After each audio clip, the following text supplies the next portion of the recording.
A part of old New Zealand began here. The seabed now sits 2,000 metres high on the Livingston Range, and the alchemy of heat and pressure has changed old rocks into jade and other rare stones.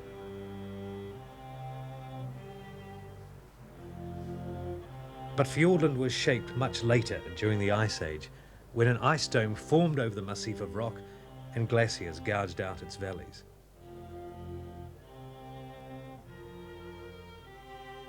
The ice melted, but the water remains. A thick mat of moss, liverwort and fungi cover the trees and confirm a rainfall of several metres per year. Fiordland is perhaps this country's final wilderness. The early Maoris tended to only visit here, and most European settlements failed. The elements dominate this corner of primal New Zealand.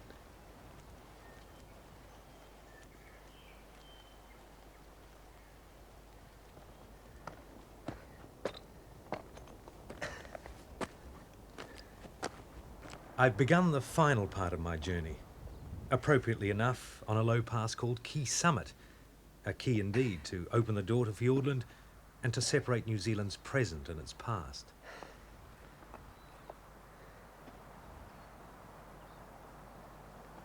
Well, that's where I've come from. A river that runs down the Greenstone Valley into Lake Wakatipu, then runs down the Kawarau Gorge into the Clutha River and out into the Pacific Ocean, where I began the journey about 300 kilometres ago. And that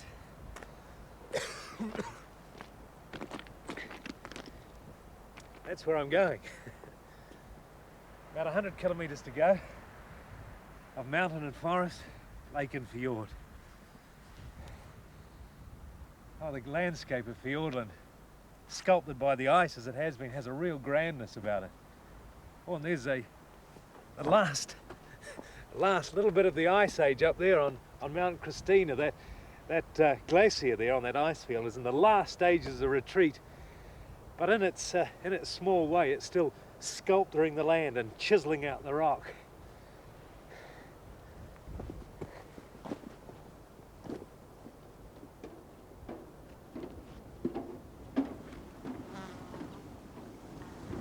I've no complaints about the track. It's exceptional. Even a boardwalk across the wet bits. But it's not really to keep my feet dry, for my personal comfort. It's actually to protect the plants down here. These flat-top mountains hold quite a bit of water, and on them grow these bog communities of plants. Things like mosses and cushion plants of various sorts. Oh, and the little insect-eating plants called sundews. The way through this delicate bog is becoming a backpacker's highway. But today, without other travellers and with delightful weather, I'm alone with thoughts of the earliest travellers who passed this way, laden with jade, which was their steel and their gold.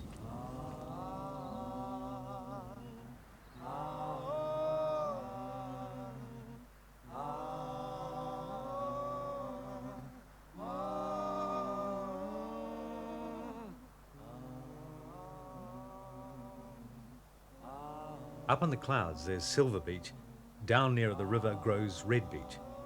It's good to be back rubbing shoulders with beech trees, our link with Australia, South America and Antarctica, the other fragments of the long-lost supercontinent of Gondwanaland.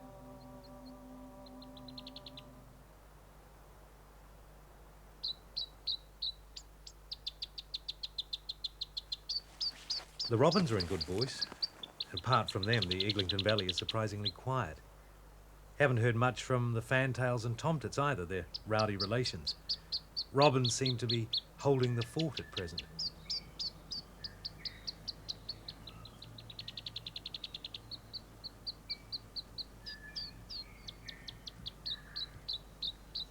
Most of our flycatchers catch insects on the wing.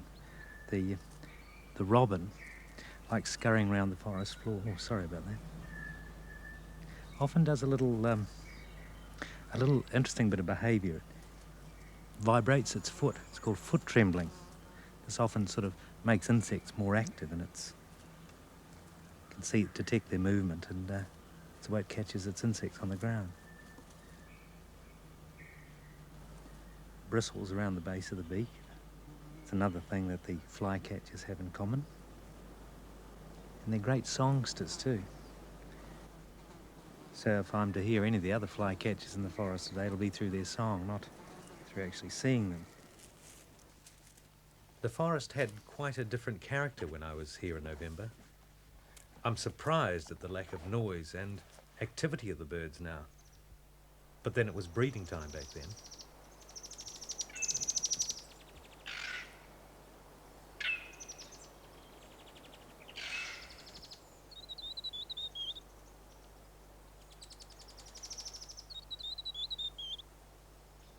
The males of most species were in full voice making their noisy territory claims, and there were nests with either eggs or chicks in them everywhere.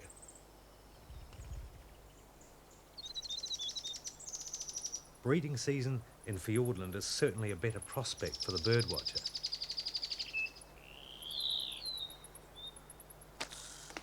But then I met a birdwatcher who seemed hell-bent on lowering bird numbers. In fact, the reverse was true. Graham Elliott was using a slingshot to get a light line over a high branch, then a climbing rope so he could scale the beech trees to study one of Fiordland's most elusive birds. Does your insurance company know you're going for this sort of thing? No, they don't. They do now. Yeah. The bird's eye view from a harness high in the beech branches remains vividly in my memory, probably because of the vertigo experienced. That's a nest, an inconvenient He place. was regularly dewmaring 20 metres to count eggs, band chicks and observe the breeding success of a New Zealand old-timer, Mohua the yellowhead.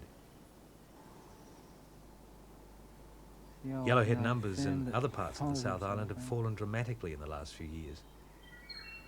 He'll be endeavouring to find out if and why the Fiordland birds are experiencing the same tragic decline. Oh, really? Much clearer yellowhead. Many people have suggested that yellowheads might be leading a new wave of endangered birds in New Zealand. But as he'd only just started his study when I met him, the situation here is still unknown. Bill depth.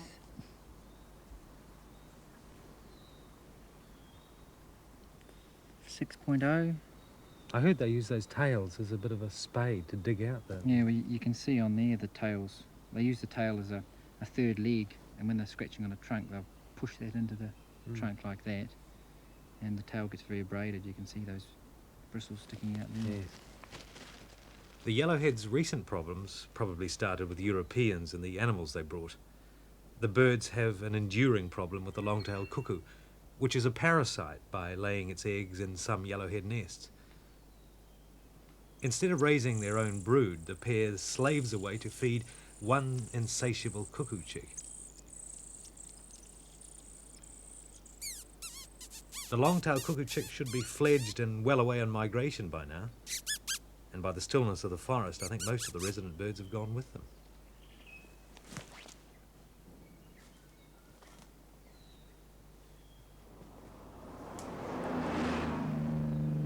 Very nearly had a close encounter of the splattered kind with a Mount Cook line bus.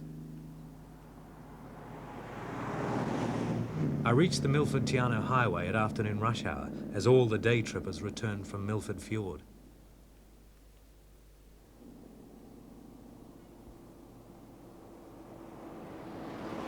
They come, they see, they click it, and leave with dry feet. This journey's largely been guesswork and detours, and I've seldom known exactly where I am. And I must admit it's a rather comfortable feeling to know, for a change, exactly where I am. G'day then. Tiana? Oh, thanks very much.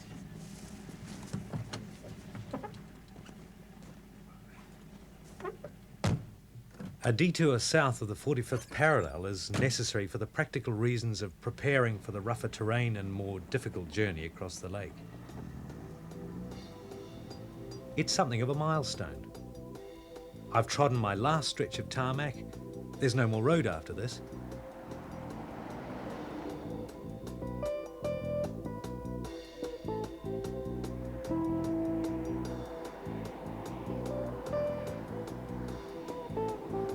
I'm pleased to have travelled from east to west, so the forests that lie ahead are my destination. If this journey has any point at all, it lies shrouded in mist across Lake Tiana.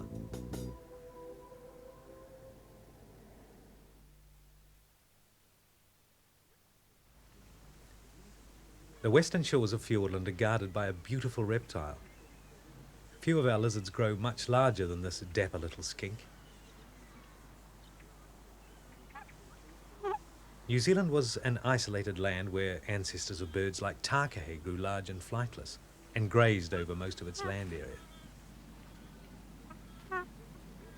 The captive animal at Tiana is the only takahe I'll see on my journey. The 200 or so that survive in the wild are in the Murchison Mountains, well south of my route across the lake.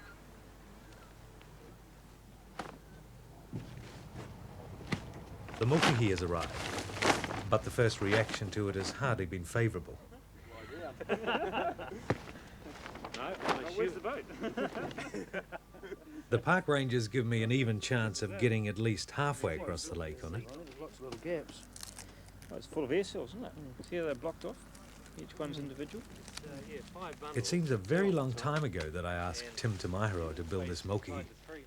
I became fascinated in seeing him building another canoe of reeds back over on the east coast, and asked him to construct one that could take me across Lake Tiana.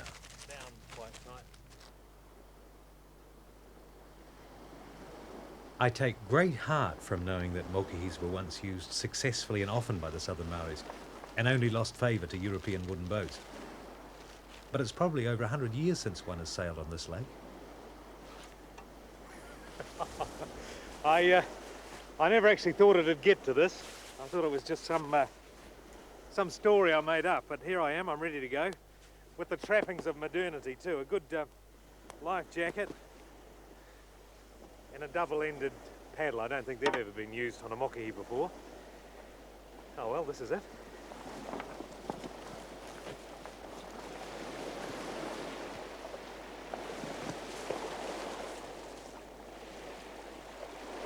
Well, it floats, but I'm no canoeist and I don't like the look of that white water out there. But in the movies, this is where the hero sets his jaw and off he goes.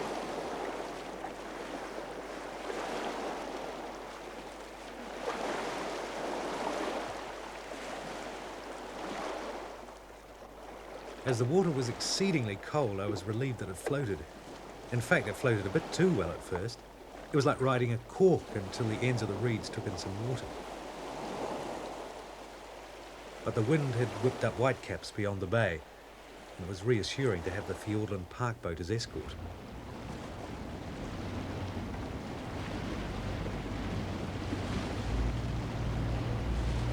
There are stories of huge moki, 5, even 10 metres long, craft big enough to dwarf my support boat.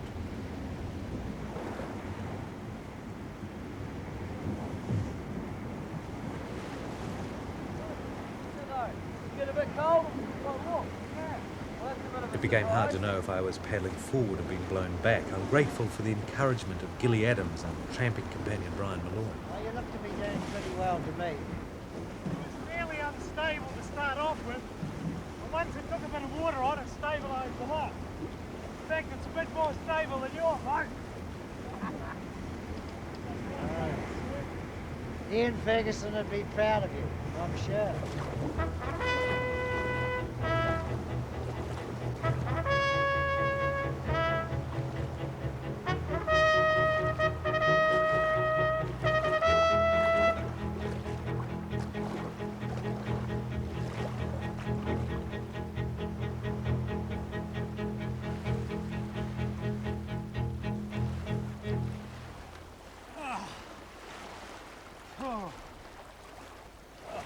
The 5-kilometre journey took 2.5 hours, and I hereby claim it as a record.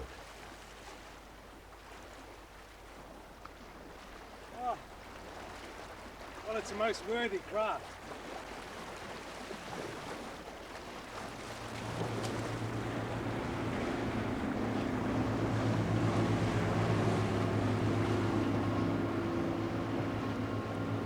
Richard Henry, the boat, has brought us to the farthest point west we can travel on the lake. The rocks have changed from jagged hills of sandstone raised up from the seabed to the ice-worn and ancient hills of hard gneiss and granite. After leaving one Richard Henry, we followed the footsteps of the other, who was the first European to map the route to the coast. And round here, it's up and down a little bit around here, but it's pretty flat then right through from the hut even up until there. You climb a We were waterfall welcomed by and another old resident, Tenamu, the blackfly. You'll get used to them sooner or later, or they'll get used to you. It's said that the goddess of death brought these little torturers here to stop people wanting to live in this beautiful place. These females have a reputation of being the most savage biters in the blackfly world, and they certainly got us moving. I was keen to hear Brian Malloy's first reaction to the forest. He's a botanist more at home among the tussocks of Canterbury than the beech trees of Fiordland. Yes. My first impression is, one of wetness, large number of ground ferns. The whole ground is virtually covered with vegetation, particularly the ferns. I'm intrigued to see this hard fern here. It's a fairly common one, but I've never seen quite so big, broad and thick, wide in the leaves, as it seems to be here. Yeah.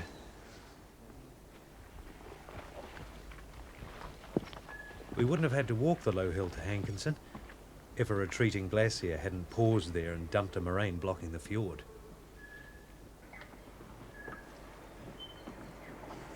Oh well, look after my boat.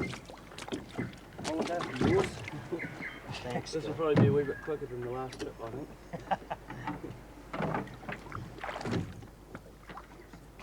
Maori's new 2-kilometre long Lake Hankinson is hapopo kakapo, thronging with ground parrots, a sight no one will ever see again.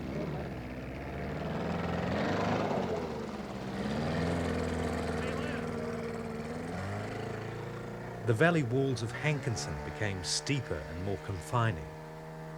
The most obvious result of this are scars left by forest that slipped off the walls and down into the lake. There's certainly a lot of these slips around. In this country, it certainly is. It doesn't surprise me, really. I mean, when you look up the valley here and see how steep these slopes are, the vegetation's literally hanging by its feet or its teeth. The soils are very shallow, and under this high rainfall that you get up here, I suppose it's natural that this vegetation gets so top-heavy that sooner or later it's got to go. And it just slides down into the lake here. You notice how they, when they slip off this vegetation, it takes all the soil and a bit of the rock with it, leaves a clean face up high, what people call the slip face, and a great mound of debris down below. Vegetation, soil, rocks, litter, whatever.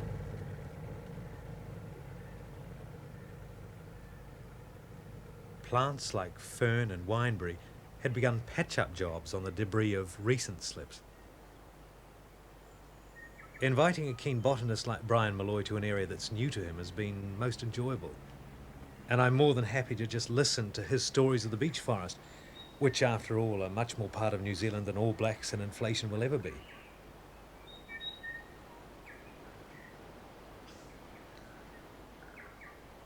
No, 1.4. Like I said, it's just about 1.5 metres. Yeah. 1.46 to be exact. They can be quite deceiving. Yeah, because it's not round, is it? Yeah, It goes in and out. They look bigger than what they are. So how old do you reckon this one is? My bet, and it'd be a rough guess, is that a tree like this would be somewhere between 500 and 800 or 1,000 years old. It's certainly got a big beard associated with it, all that moss and stuff. Yes. Yes, you notice how the moss is on this side of the tree. This tree's leaning away from us. And most of the moss and the little liverworts and the perching ferns, in fact all the perching plants, and most of the roots of the rata, which is established up the top there and set these roots down, they're all on this top side. That is rata going up there, is it? Well, it's rather coming down, not going up. It's probably established in the top of the tree. Oh, yeah. In fact, when you look up there now, there's not much live silver beach on this tree at all. The rocks of Fiordland are so hard they don't weather quickly, and valleys retain the shape of the glaciers that formed them. Many waterfalls cascade from concealed lakes also formed by the glacier.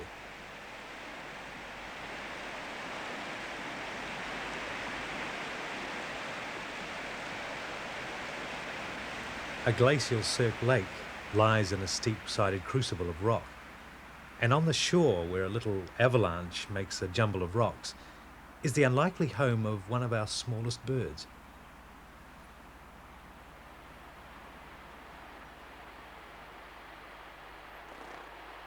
Just how these tiny rock wrens spend their lives under the snow for half their year is a mystery. Rock wrens developed separately in high retreats isolated by glaciers, the agents of profound change in this awesome southern landscape.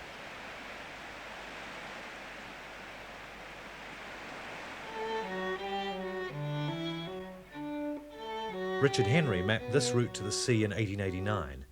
A year later, a traveller who was guided by Henry wrote of a lagoon having just been formed by a landslip. It's still there, with the evocative name of the Deadwood Lagoon.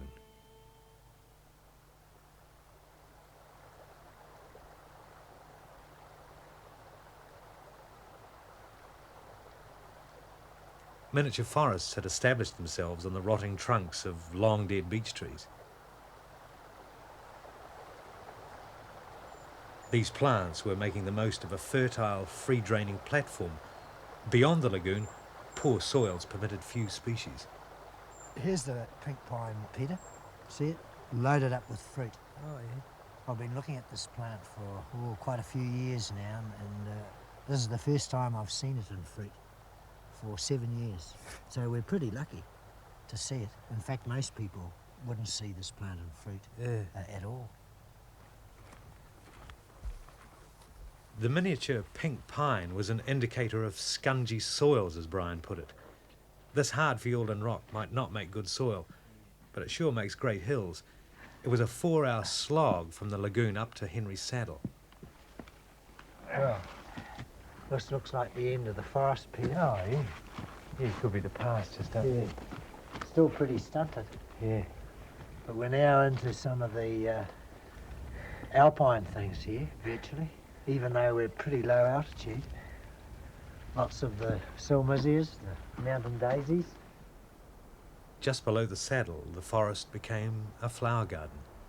Most salmisias were past their best, but there were still a few lingering blooms.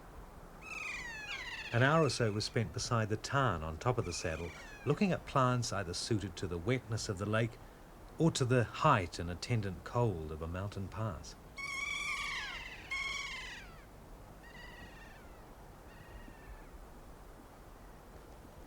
I thought we'd find one of these sooner or later on these rocks. It's one of the edelweiss, New Zealand edelweiss. Oh. I'd heard about these very small Fiordland forms. You notice how small it is when you look around. It's right down on the rock. This gives you another example of how, tough this environment is. It's very interesting to see it. We decided against repeating the climb that Richard Henry made above the saddle, from where he viewed the distant fjords to the west. Before him, the Maori certainly knew the way to the sea, but didn't often go there. To them, and to Brian and I today, it is Atawhenua, Shadowland.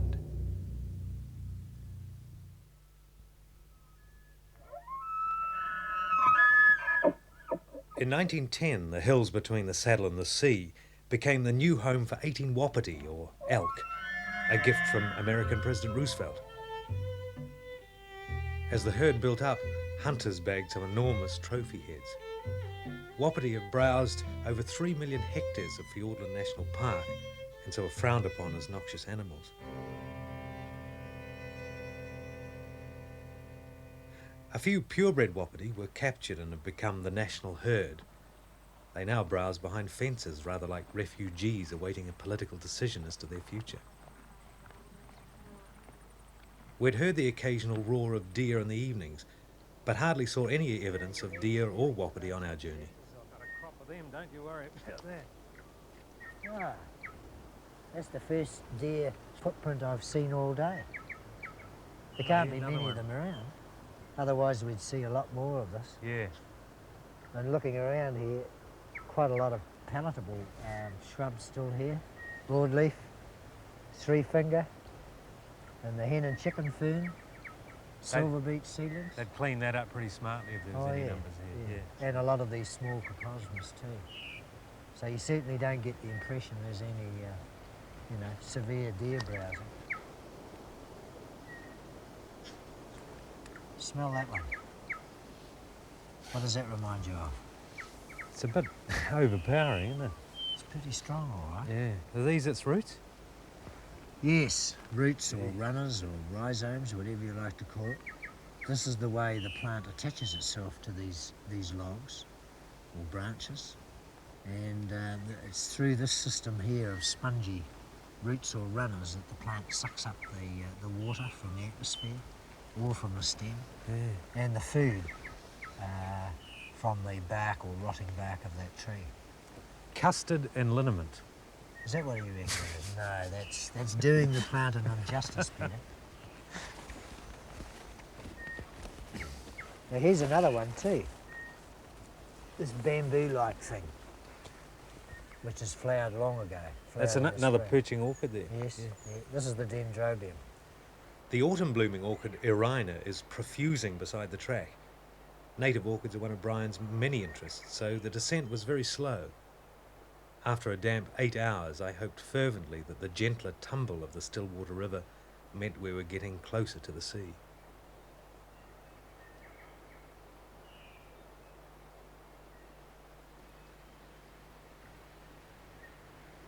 Latitude 45 South cuts across the head of George Sound.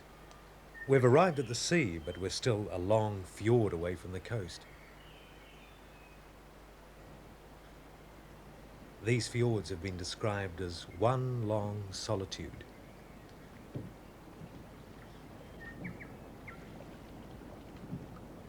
But it hasn't always been so peaceful here. Late last century, they were popular for steamer cruises, a relaxing interlude for men sensitive to the pulse of commerce and their wives. I wonder how they coped with the sandflies.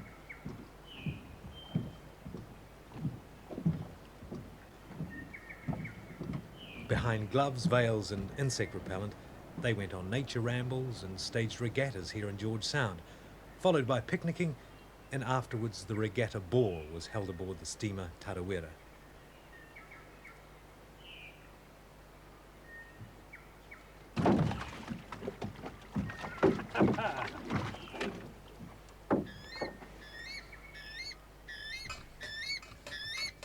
It's amazing how a lot of people's impressions of here of what they've eaten while they've been here, apart from the sandflies and the rain. I hear someone says, hope to do a spot of fishing while I'm here today, but it's utterly precipitating gas. All 7 metres of it. Yeah, that must be one of the biggest impressions you've got of this place, isn't it? Yeah, it's certainly the most significant thing about this forest for me, anyhow. Coming from the working in the eastern forest, it's just incredible how much water goes through this sort of system. I think probably the best sort of indication I get of it, anyhow, is the tremendous growth of mosses and liverworts and ferns. Not only on the ground but on the trunks of just about every tree, up in the boughs, dripping off the leaves. The old man's beard moss. A lot of things fruiting, that's something I noticed. A lot of fruit in the shrubs around the place. Yeah. Does everything, do you think it's a good fruiting year for all sorts of things? Or? Yeah, it is. But you've got to be careful about this, because some of these plants here, like the miro and some of the coprosmas that we've seen along the way, they have flowered in the previous year, and their fruit takes another year to develop and ripen. Mm-hmm. Others, like the mountain flax, and the mountain cabbage tree, flower and fruit in the 1 year. So, you know, you've got to bear that in mind. I'm delighted to see the scarlet mistletoe, which almost is confined to Silver Beach, and this is Silver Beach country, you know, as we said earlier in the trip. Down around the shore here, where I'd expect to see it, and around the margin of the lakes we've come past, quite a lot of scarlet mistletoe. And I think this is very important from a national point of view, because in the North Island that species is just about gone completely. How would you think of thinking on a broader scale, for example? To me, the interesting thing is seeing some of these orchids. You remember me showing you some, the orchids growing on the Silver Beach. Now here we have two examples of even greater history of New Zealand plants. You know, the orchids, these particular orchids have their origin in the Pacific. The Silver Beach, along with our other beaches, have its origin south in the cold regions, you know, the Antarctica. And another plant we've seen a lot of is Manuka, has its close relatives in Australia. And then the little edelweiss that I was jumping up and down about seeing, another one of my groups of interest, that's a New Zealand plant, you see. So here in Fiordland we had this great sort of melting pot where all these plants that have descended from these ancient elements when the Gondwana land sort of split up and drifted apart, all the bits drifted apart. We retained obviously some of these elements and we developed our own, like the little edelweiss, and many others of course. They're as good examples as I can see just here. So you can read in Fiordland a much longer history.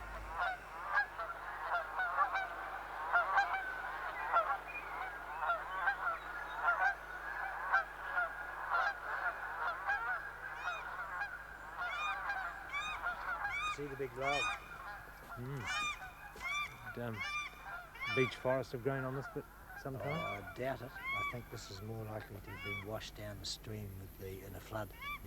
Quite a bit of deer tracking here. And also some of those sedges have been cropped quite hard, obviously by deer. Fiordland was combed by early prospectors. One of them reported having to fight 7 demons here. Sandflies, mosquitoes, beach itch, cascade boils, blowflies, storms and dense bush. Well, we're through to Caswell Sound without the cascade boils or beach itch. And on this last beautiful day on the track, there are no demons in Fiordland. That's all right. Clean water. See you later. Okay.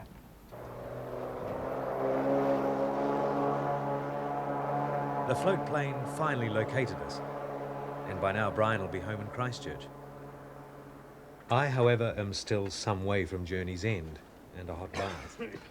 The rats, with whom I shared the castaway hut, made me realise that although Fiordland appears to be as it's always been, things are really quite changed here. Only the tough native animals, like wekas, are the inheritors of these fjords. This, after all, is what drove Richard Henry to spend 14 years in Dusky Sound. During his explorations, he'd seen introduced predators like stoats and rats killing native birds in the remotest parts of Fiordland, and he felt he must do something. With the help of assistants who came and went over the years, and his dog, he attempted to save Fiordland's ground birds, most at risk from predators. He failed, first because after ferrying hundreds of kakapo and kiwis to a safe island, he found that stoats had swum there too, and because many other birds had been shot for museum display. So this wilderness is a cemetery for species like whikau, the laughing owl, and the moa. At least one was seen by a European. And it's become a living museum for takahe and kakapo, and maybe soon for the yellowhead and the blue duck. There are also tales of a lost tribe and of strange animals like otters and moose in these remote fjords.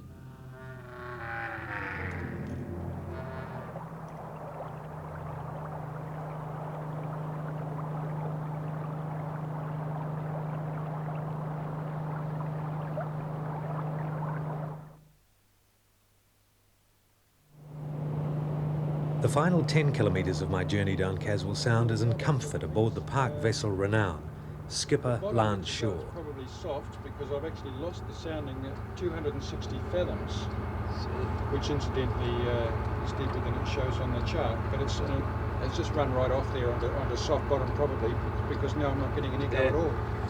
So we can only assume it's somewhere in excess of 260 fathoms. That's about, round figures, 455 metres or something like that, which doesn't mean much looking over there. You're not going to see it there. But, if you look up the top, on the hills over here perhaps, it's about halfway to bushline, really, is, that's in round figures. In the deepest part of Caswell Sound, which should be Caswell Fjord, the main glacier was joined by another from a side valley, and together they dug deeper and wider. The charts carried aboard Renown are from the very first survey made by Captain John L. Stoke of Her Majesty's steamship Acheron. During the Acheron's long voyage, he charted parts of Australia as well. At that time, the Sound and many of its features were named. Dog Point, because the ship's dog took to climbing trees after birds. But the origin of Marble Basin was not from the Acheron survey, but because marble was to be found here, and also in several other places. But here it was close to the water, so it could be mined and transported easily. Marble right here. Yes, it's quite a bit of it falling down. Peter Brotherston gave me a tour of the operations of the Caswell Sound Marble Company, incorporated 1881, abandoned 1887.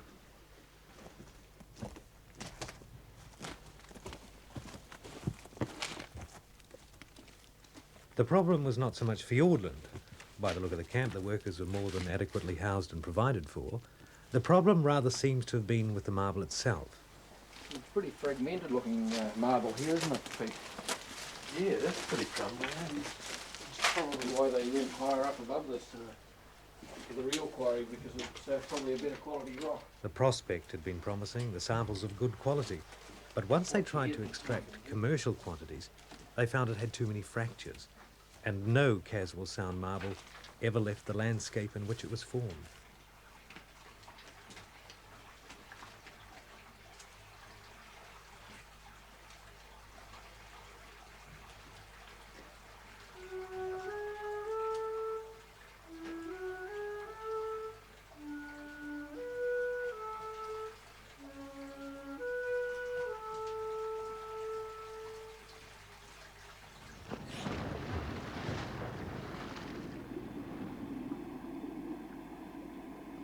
The Renown's crew collect information on crayfish numbers as part of their work, and this provided an unexpected chance for a dive.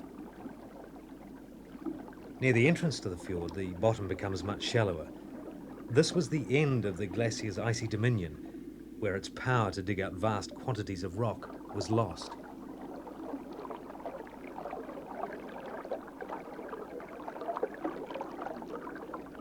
At about 7 meters, we bagged a curious device which was bolted to the seabed.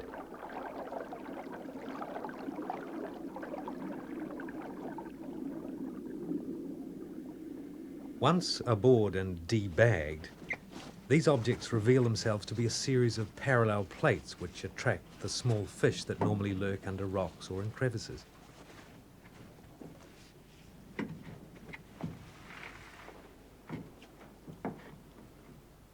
The purpose of regularly stripping these collectors is to monitor the crayfish stocks in the fjords.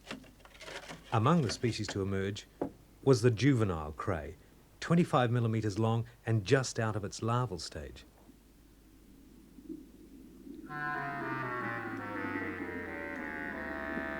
Further back into the fjord, we also dived down its deep vertical side.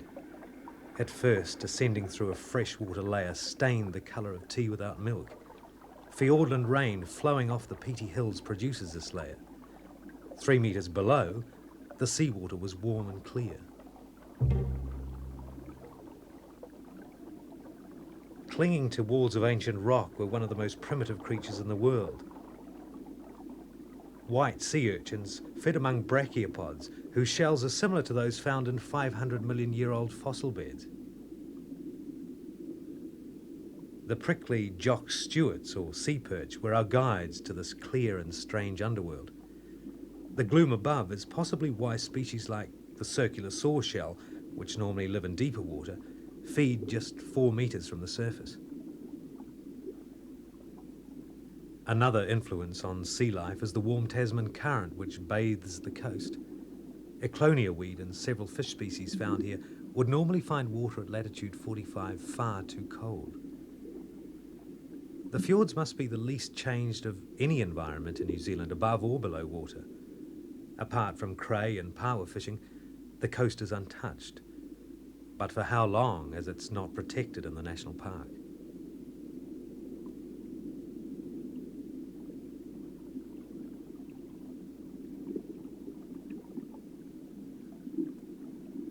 I found the biggest horse mussels I've ever seen on a silty step at depth 6 meters.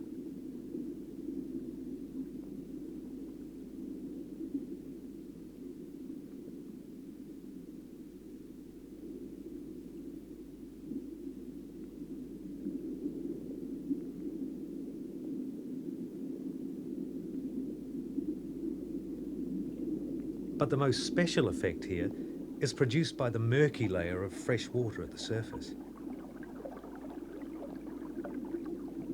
Species like black coral, that everywhere else are dark water dwellers at crushing depths, are growing as shallow as 10 meters.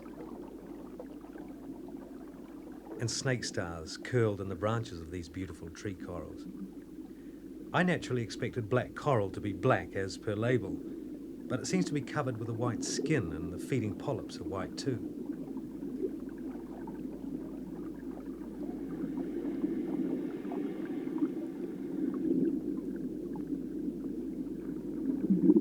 Our descent wasn't absolutely vertical.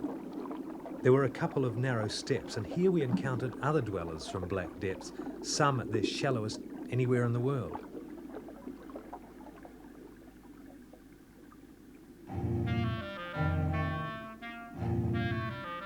Most of the deep water creatures were relatives of the anemones or corals.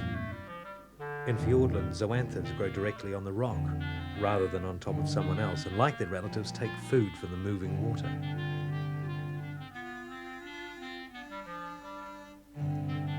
There were also stony corals, white, and a red one elsewhere known only from depths greater than 100 meters. Here, they grew at less than 40.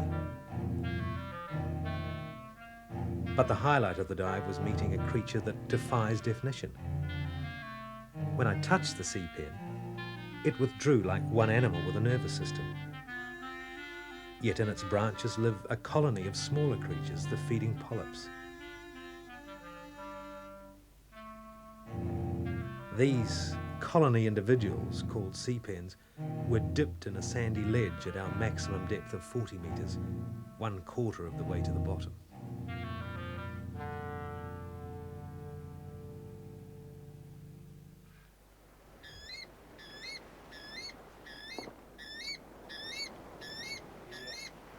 Weka.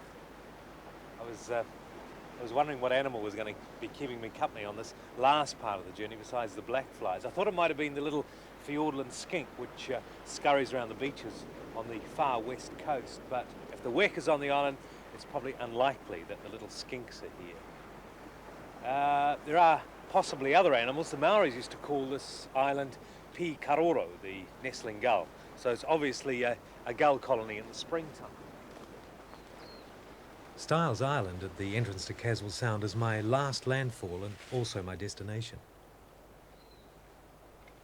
What I thought would be a bare rock presided over by sleepy seals is a densely forested island, and after a wonderful journey it's given me a strong final impression. The extremes of Fiordland meet here. Plants from warmer climates grow alongside others more suited to life in the mountains than the edge of the sea.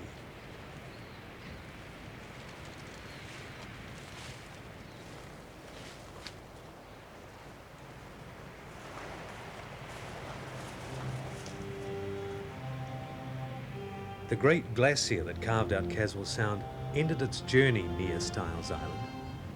It would have filled the fjord up to bushline, which is above the clouds today. And at the place where the mighty bergs would have broken off its ice cliff and crashed into the Tasman Sea is near enough to the place where I ended my journey.